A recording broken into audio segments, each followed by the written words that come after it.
Hello everyone, welcome back. I hope you're doing extremely well. I'm here today to discuss the Premier League football this time, and amazing weekend of Premier League football after the international break with three local derbies if you count Crystal Palace and Chelsea. So be sure to like this video, subscribe, and let me know what your thoughts are in the comments below. In the Premier League this weekend as well, we had one manager be sacked, strangely, right after an international break, which is very bizarre. But anyway, let's get on to the first match that I'm going to talk about, and that is the Manchester derby, where we had Haaland and Foden both scored hat-tricks. Utterly ridiculous. I think the stat is Manchester City have never had a player score a hat-trick in the Manchester derby, and Foden and Haaland both score a hat-trick in the same game. Amazing from Man City. Fair play to them. They were incredible, just too strong for Man United. And Haaland has now scored 14 goals in 8 games. And the main question I have is how many goals will Haaland finish with by the end of the season? For me, I think he could reach 38 goals. If he doesn't get injured, I think he could easily reach that point. I think Norway are in the World Cup, but I mean, they're not going to reach the round of 16 or the quarterfinals, surely. So you'd imagine Haaland probably won't play too many games of the World Cup, have some rest time, and maybe if Man City get knocked out in the Champions League or in the FA Cup early on, Haaland will have plenty of games to play in the Premier League, and he could theoretically score over 38 goals, which is utterly ridiculous. But for Man United, this game's just a reality check, you know. The way they reacted after the Brentford result, they performed quite well. Erik ten Hag got Manager of the Month. I think Rashford got Player of the Month. And there's always that Manager of the Month curse where the team in the next game don't do well. And boy, this is an absolute reality check for Man United. But they shouldn't feel so hard on themselves. They shouldn't feel too disheartened, although it is a derby, so perhaps they'll feel quite sore this coming week. Another derby to talk about, and that is the North London derby, where Arsenal come out on top by 3-1. A game, actually, I predicted this. I predicted the exact score and result. I mean, I'm not good at predictions. I don't really like them that much, to be honest, but I thought it would be 3-1, and it turns out that was what happened. Jesus scoring again for Arsenal. I mean, he looks like an amazing signing for them, a real game changer. But, you know, Spurs, they equalised in the first half. Harry Kane penalty. Again, he scores in the North London derby, but Arsenal, they're just too strong. I mean, they put in so much more effort, more resilience. They really do look like they have an identity about them. And going forwards, they play Liverpool and Chelsea before the break for the World Cup. And their next game is Liverpool. Are they the favourites? You know, they're at home. They're in amazing form. Liverpool aren't in good form. Are they the favourites in that game?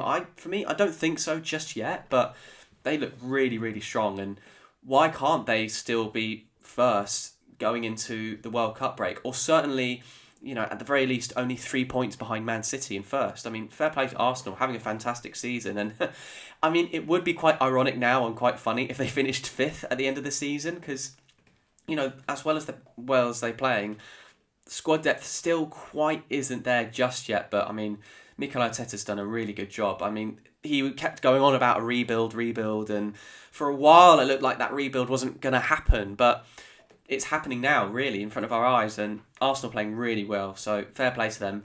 They take all 3 points in the North London derby. Then we have Liverpool 3, Brighton 3. A crazy game, Trossard hat-trick, phenomenal from Brighton, so I'll talk about them first, because they did deserve something to get out of this game.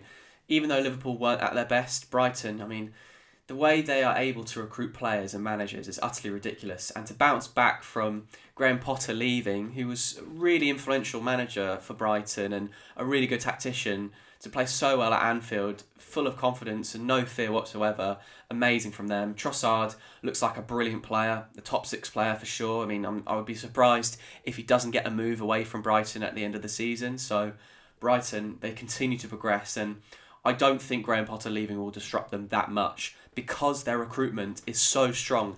Similar to why I thought Brentford would stay up this season, because their recruitment model and strategy is so strong, and consistently, you know, teams like Brentford and Brighton have recruited so well that they're prepared for when Graham Potter leaves, or Basuma leaves, or any other major player or manager leaves Brighton or Brentford. And as we've seen, like Trossard has performed outstandingly for Brighton this season so far. He'll probably move on, but then Brighton have an already ready-made replacement in Mitomo, the Japanese winger, who in a few games looks excellent. So Brighton, I think the future's relatively bright for them. But for Liverpool, yes, they'll be very disappointed they couldn't win at home. But the manner of which they reacted from being 2-0 down was good from their point of view. But after this slow start, because Man City has set such high standards in the Premier League for a number of different seasons, I mean, they're looking really far behind now.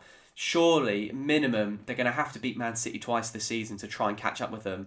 It's still early on, but this slow start, I mean, given the high standards we have in the Premier League, it's not looking good for Liverpool. Graham Potter got his first win as Chelsea manager, beating Palace by 2-1. A last-minute stunner from Conor Gallagher, who was such a phenomenal player for Palace last season, arguably their player of the season last season, alongside Wilfried Zaha.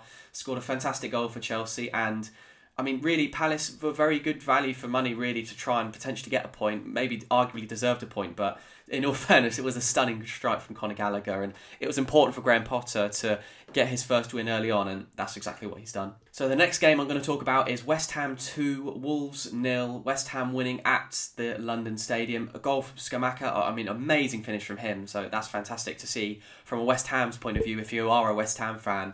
But for Wolves, they continue their terrible form, and Bruno Lage has been sacked. Now, I'm not actually surprised that he's been sacked. I thought he'd be one of the managers that would be sacked before the World Cup. I'm just surprised that we had a whole international break, and then after one game he's been sacked.